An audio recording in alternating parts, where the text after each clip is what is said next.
आज की बात। स्वागत। आप जानते हैं कि इस समय हम लोग संसार के जो महान दार्शनिक हैं और उसमें भी खास तौर पर जो बौद्ध दार्शनिक है, इन दार्शनिकों के जीवनी से, उनके कार्यशैली से और उनकी समझ से हम लोग परिचित हो रहे हैं। दरअसल इसमें अभी तक हमने पिछली कड़ियों में ये देखा कि बौद्ध दार्शनिक जो हैं, उनकी कोई एक खास सूची सीधे सीधे उपलब्ध नहीं होती, लेकिन बौद्ध दार्शनिकों को एक पुस्तक में परिचय के रूप में रखने का काम प्रोफेसर डॉक्टर राजेंद्र प्रसाद शाक्य ने किया है। उनका यह अध्ययन बड़ा ही महत्वपूर्ण है उन छात्र छात्राओं के लिए भी जो इस समय बौद्ध दर्शन और बुद्ध वचनों पर शोध अध्ययन कर रहे हैं, उनके लिए भी यह पुस्तक बड़ा महत्वपूर्ण है। इस पुस्तक का शीर्षक है विश्व के महान बौद्ध दार्शनिक। तो आइए बौद्ध दार्शनिकों की इस कड़ी को आगे बढ़ाते हैं, लेकिन आगे बढ़ने से पहले इस अनमोल अध्ययन के लिए प्रोफेसर डॉक्टर राजेंद्र प्रसाद शाक्य के प्रति कृतज्ञता व्यक्त करते हैं, उनके लिए आभार व्यक्त करते हैं और हम यहां से आगे बढ़ते हैं। हमने पिछली कड़ी में देखा कि माध्यमिक दर्शन जो है, यानी कि माध्यमिकों का जो दर्शन है, वो दर्शन वैसे आगे बढ़ा है आचार्य नागार्जुन के नेतृत्व में। आचार्य नागार्जुन एक ऐसे दार्शनिक रहे हैं जिन्होंने महायान को एक दर्शन का वैचारिक आधार दिया, उसे सिद्धांत दिए और उसे बड़े ही बेहतर तरीके से प्रतिष्ठापित किया। आचार्य नागार्जुन अपने आप में शून्यवाद के एक संशोधक कहें, प्रतिष्ठापक कहें, जनक कहें, ये सब कहा जा सकता है। लेकिन माध्यमिक दर्शन जो उनके साथ आगे बढ़ता है, उसमें इस परंपरा में कई दार्शनिक आ जाते हैं, लेकिन आज हम समझेंगे नागार्जुन को। नागार्जुन के विषय में प्रोफेसर डॉक्टर राजेंद्र प्रसाद शाक्य ये लिखते हैं कि नागार्जुन विश्व के महानतम दार्शनिकों में से एक है। फिर वे आगे लिखते हैं कि तात्विक गहनता, तार्किक विद्वत्ता और आध्यात्मिक अंतर्दृष्टि, इसमें वे बेजोड़ हैं, उनके जैसा कोई नहीं। फिर वे आगे कहते हैं कि हमारे यहां यानी कि पूर्वात्य में, जैसे कि चिंतन की दो परंपराएं हैं, एक पाश्चिमात्य चिंतन और एक पूर्वात्य चिंतन।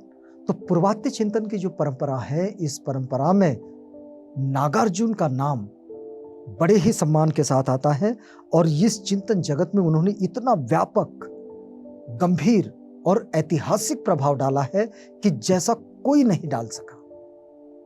आप यदि समझे कि हमारे यहाँ चीन, जापान, तिब्बत, इन देशों में तो आचार्य नागार्जुन को द्वितीय बुद्ध कहा जाता है, यानी तथागत बुद्ध के बाद अगर किसी ने कोई अपने चिंतन से इस दुनिया पर कोई प्रभाव डाला तो वे आचार्य नागार्जुन रहे, और इसलिए उन्हें बुद्ध की श्रेणी में रख देते हैं लोग। इतनी अद्वितीय उनके पास में विश्लेषण की क्षमता है बुद्ध वचनों के।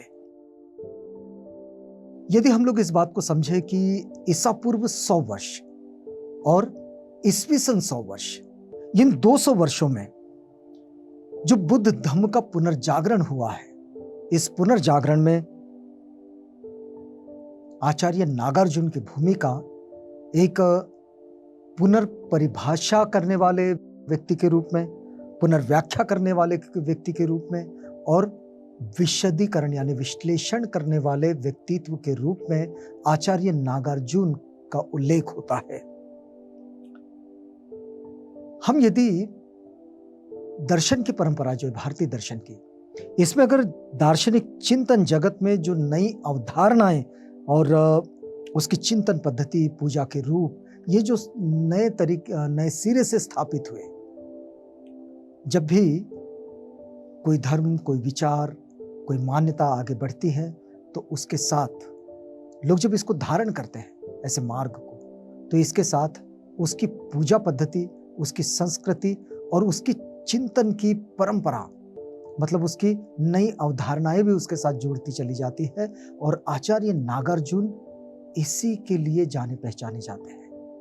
आचार्य नागार्जुन ने बौद्ध संस्कृति, बौद्ध साहित्य, बुद्ध वचन इसे नए सिरे से पुनर्व्याख्यात किए और इसके साथ जो पूजा पद्धति जुड़ती गई, इसमें भी आचार्य नागार्जुन का जो रोल है, उनकी जो भूमिका है, वो बड़ी महत्वपूर्ण रही है। यदि हम देखें कि मध्य एशिया के चीन हो, चाहे कोरिया हो, चाहे जापान हो, चाहे तिब्बत हो, इन देशों में भी ये जो इस समय हमें बुद्ध धर्म का जो प्रभाव मिलता है, इसमें आचार्य नागार्जुन की भूमिका बहुत बड़ी भूमिका है। यदि हम लोग धार्मिक विश्वास और आचरण की जो नई प्रणाली है, जिसे हम कहें महायान, यानी कि इसे अगर शाब्दिक रूप में कहें तो यान मतलब जहाज, महान जहाज, या फिर इसे कहें कि महान पथ, महायान। इस महान पथ को एक वैचारिक आधार देने वाले, इसे बेहतर बनाने वाले और लोगों को इस मार्ग पर चलने के लिए विश्लेषण और मार्गदर्शन करने वाले आचार्य नागार्जुन रहे हैं। महायान की एक सूत्रता और इसे एक दार्शनिक आधार प्रदान करने में आचार्य नागार्जुन की भूमिका सबसे महत्वपूर्ण है। लंकावतार सूत्र जैसे बौद्ध धर्म ग्रंथों में नागार्जुन का उल्लेख एक ऐसे गौरवशाली एवं सुविख्यात भिक्षु के रूप में किया गया जिसने इस विश्व में बुद्ध और उनकी महायान की शिक्षाओं से ऊंचा और कोई पथ है ही नहीं। हम यदि लंकावतार सूत्र की बात करें तो लंकावतार सूत्र में आचार्य नागार्जुन के प्रति ये कहा गया है कि उन्होंने महायान को तथागत बुद्ध की शिक्षाओं के द्वारा उसे विश्लेषित कर उसमें आगे बढ़ते हुए उन्होंने महायान को उस ऊंचाई पर लेकर गए कि जिसके आगे और कोई नहीं। नागार्जुन इस पथ के कल्पित प्रवर्तक एवं भावी बोधिसत्व बन गए। उन्होंने संसार के समस्त प्राणियों की मुक्ति या निर्वाण के लिए इस पथ को बौद्ध व्यवस्था से परे बाह्य विश्व में प्रतिष्ठापित किया है। नागार्जुन की यह विशेषता रही है कि उन्होंने ये जो महायानी दर्शन को जो वैचारिक आधार दिए, बुद्ध वचनों का आधार दिए, बुद्ध की समझ का आधार दिए, ये बात केवल बौद्ध संघ में नहीं, बौद्ध संघ में किसी तरह का कोई शंका नहीं होनी चाहिए। बौद्ध संघ का मतलब हुआ भिक्षु, भिक्षुणियां, उपासक, उपासिकाएं, इन सब को मिलकर संघ बन जाता है। तो इस संघ में हो या फिर इससे बाहर बाह्य जगत में भी, मतलब इस इनकी सीमा से बाहर भी आचार्य नागार्जुन ने जो कुछ प्रतिपादित किए उसका प्रभाव दिखाई देता है। नागार्जुन के महत्व को यदि स्पष्ट करना है तो इसे स्पष्ट करते हैं हिनयान शियो। इन्होंने नागार्जुन को महायान चिंतन धारा का जनक कहा है। तो अब इससे हम लोग ये समझ सकते हैं कि नागार्जुन ये इस परंपरा के जनक कैसे हो जाते हैं।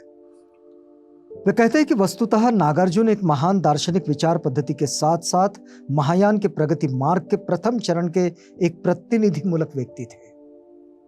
और ये जो प्रातिनिधिक व्यवस्था जो आचार्य नागार्जुन के साथ महायान में खड़ी हुई, वास्तव में यही उनके जन्म की, यानी कि बौद्ध साहित्य में, बौद्ध दर्शन में उनके जन्म की स्थिति रही और उनके जन्म को लोगों ने एक महत्वपूर्ण जन्म माना। महायान की ये परंपरा रही है। उन्हें कुछ लोगों ने बोधिसत्वों की धारा में रखा और हमने आपसे कहा कि चीन, तिब्बत, जापान जैसे जगह उन्हें स्वयं बुद्ध के ही रूप में देखा जाता है, बुद्ध का ही रूप माना जाता है। नागार्जुन का जो जन्म है उसके संबंध में लोगों का मतलब उनके जन्म समय काल के संबंध में इतिहासकारों का एक मत नहीं है। कुछ लोगों का यह कहना है कि ईसा पूर्व पहली शताब्दी में उनका जन्म हुआ था। कुछ लोग कहते हैं कि ईसा के बाद दूसरी शताब्दी में 175 के आसपास उनका जन्म हुआ। लेकिन एक बात हम समझे कि हमने कुमार जीव की जीवनी को जब देखे तो उन्होंने नागार्जुन की जीवनी को चीनी भाषा में अनुवादित किया था। इसका मतलब कुमार जीव से पहले वे आते हैं, तो ऐसा ये माना जा सकता है। बहुत सारे इतिहासकार इस बात पर एक मत भी है कि ये दूसरी शताब्दी 175 के आसपास आचार्य नागार्जुन का जन्म हुआ। इस बात में कहीं कोई दो मत नहीं है कि आचार्य नागार्जुन का जन्म विदर्भ में हुआ है। अभी ये विदर्भ कोई राज्य तो बना नहीं है, बड़े लंबे समय से महाराष्ट्र में ये मांग चल रही है कि विदर्भ को अलग राज्य बनाया जाए, लेकिन विदर्भ में आचार्य नागार्जुन का जन्म हुआ। उनकी पिता जो है वो उनका नाम था त्रिविक्रम और उनकी माता जो है उनका नाम था सावित्री। लेकिन इस वक्त में एक खास कहानी आचार्य नागार्जुन की जीवनी के साथ जुड़ती है। एक ज्योतिष ने यह कह दिया था कि ये बच्चा जो है ये 7 साल से ज्यादा उम्र तक नहीं जिएगा। तो माता पिता को लगा कि भाई ये क्या स्थिति बन गई है। तो जब नागार्जुन 7 साल के हुए तो अपने एक सेवक के साथ उन्होंने नागार्जुन को भ्रमण पर भेज दिया। उनको लगा कि भाई 7 साल बाद ये बच्चा नहीं रहेगा तो माता पिता को अच्छा नहीं लगेगा कि पुत्र उनके सामने उसकी मृत्यु हो जाए, वो मृत्यु को प्राप्त हो जाए। तो इसलिए उन्होंने अपने सेवक के साथ उसे भ्रमण पर भेज दिया। लेकिन ये सत्य है कि नागार्जुन बड़े लंबे समय तक जीवित रहे और वे प्रतिभा के विलक्षण धनी थे। और बौद्ध दार्शनिक चिंतन जगत में शून्यवाद का जो प्रस्थापना है यह आचार्य नागार्जुन ने ही की है। और उनमें एक और विशेषता थी कि नागार्जुन वैदिक और वनस्पति शास्त्र इन दोनों के भी, मतलब रसायन शास्त्र जिसे कहा जाए, तो इसके भी वे बड़े अच्छे जानकार थे, बड़े अच्छे आचार्य थे। और रसायन शास्त्र की और वैदिक शास्त्र की एक खास परंपरा भी आचार्य नागार्जुन के साथ जुड़ती है। आज भी हम लोग देखते हैं कि विदर्भ में एक पहाड़ ऐसा भी है जहां नागार्जुन का वास्तव्य रहा। आचार्य नागार्जुन ने वहां वो मेडिसिनल प्लांट्स डेवलप किए हैं कि वो विशिष्ट औषधियां आज भी वहीं उसी पहाड़ी पर मिलती है, किसी दूसरी जगह पर नहीं। आचार्य नागार्जुन की कार्यशैली, उनकी समझ, उनका दर्शन, इन सब से जुड़ेंगे, लेकिन अगली कड़ी में जुड़ेंगे क्योंकि अभी हमारा ये वक्त पूरा होता है। तो अगली कड़ी में हम नागार्जुन के जीवनी का अगला हिस्सा देखेंगे। तब तक के लिए हमें इजाजत दीजिएगा।